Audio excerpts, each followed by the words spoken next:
আসসালামু আলাইকুম। এই পর্যন্ত 17.33 কিলোওয়াট বিদ্যুৎ তৈরি করেছে আমার গ্রিডটা ইনভার্টার এই 600 দুইটা প্যানেল মিলে 640 ওয়াট সোলার প্যানেল দিয়ে।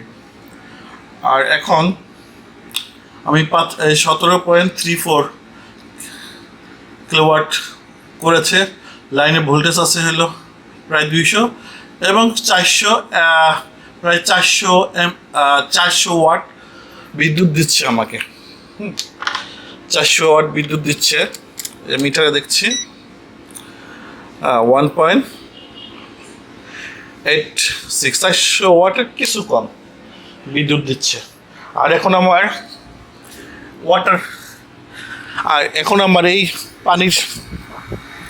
পানির মোটরটা অন করেছি। এই পানির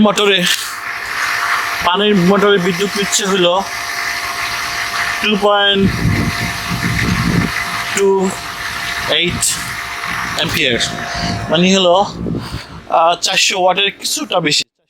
ওয়াটার মোটরে 430 ওয়াট বিদ্যুৎ নিচ্ছে, 400 ওয়াট সামথিং নিচ্ছিল এটা।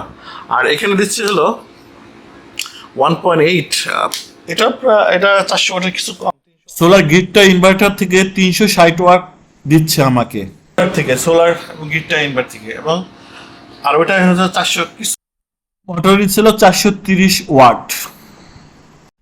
এই মোটরটি মাত্র 90 ওয়াট কারেন্ট নিচ্ছে সরকারের লাইন থেকে, আর বাকিটা আমি সোলার প্যানেল থেকে পাচ্ছি।